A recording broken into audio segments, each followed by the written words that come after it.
Di segmen video ini, saya akan membahas tentang penentuan pandangan depan dan pandangan lainnya. Di segmen sebelumnya, sudah dibahas mengenai pemilihan pandangan pada proyeksi ortografik.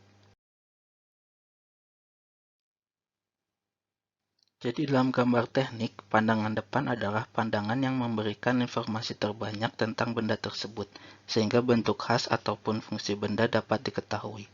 Contohnya sepada ini, lazimnya disebut tampak depan adalah bagian yang menghadap ke depan seperti ditunjukkan dengan panah ini, sehingga tampak kiri dan tampak atasnya seperti ini.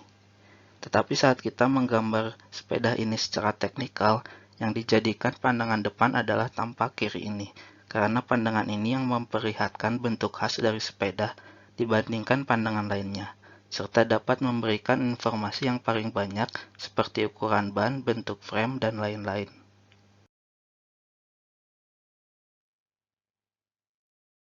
Sehingga arah tanda panah yang menunjukkan pandangan depan adalah seperti ini, dan proyeksi ortografiknya dengan proyeksi Amerika adalah seperti ini. Contoh yang sama adalah mobil ini. Pandangan depannya adalah tampak sampingnya karena menunjukkan bentuk mobil dengan lebih baik dibandingkan pandangan yang lainnya. Lalu posisinya dalam gambar harus digunakan posisi yang normal dan stabil saat beroperasi. Contoh yang lain adalah untuk menunjukkan bentuk khas dari wajah seseorang, maka bagian depannya adalah seperti ini. Sedangkan bentuk khas dari kuda dan pesawat tempur ini adalah bagian sampingnya, yang menjadi pandangan depan.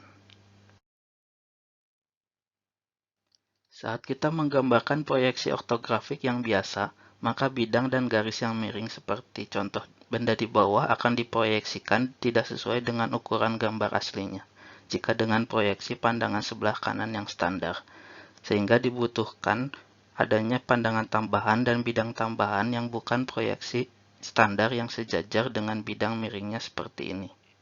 Dan arah pandangannya tegak lurus bidang miring sehingga saat dilepaskan, bidang proyeksinya penempatannya seperti ini.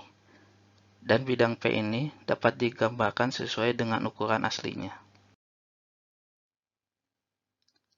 Jadi pandangan tambahan atau pandangan khusus dapat dipakai untuk memperjelas gambar sesuai ukuran aslinya, seperti contoh benda ini. Bagian atas yang membulat menempel membentuk sudut, sehingga tidak tampak bentuk dan ukuran sebenarnya dalam proyeksi pandangan dari depan dan kanan yang biasa.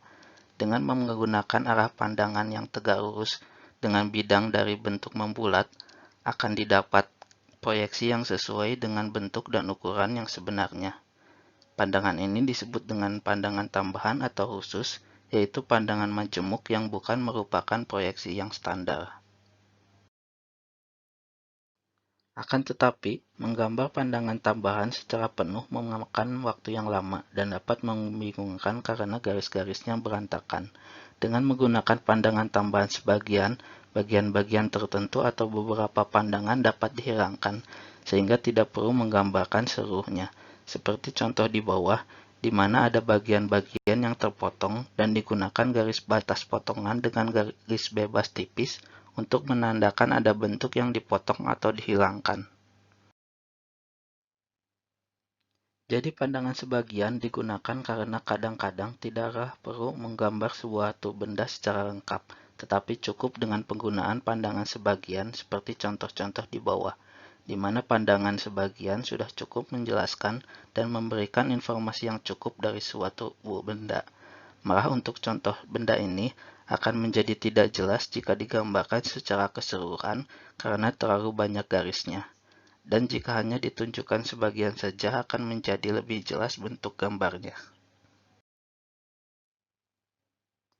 Jenis pandangan lain yaitu pandangan setempat seperti ini, di mana gambar lubang pada dinding suatu benda padat dapat diperjelas dengan menggunakan pandangan setempat dari tampak sebelah kanannya hanya pada bagian lubangnya saja. Tidak perlu digambarkan pandangan sebelah kanan secara keseluruhan lagi. Kemudian bagian-bagian benda yang terlalu kecil dapat dibuat gambar dengan pandangan detailnya dalam skala gambar yang lebih besar hanya pada bagian yang diingin diperjelas saja. Sekian segmen video kali ini, semoga Anda dapat memahaminya dengan baik. Terima kasih atas perhatiannya dan selalu jaga kesehatan Anda.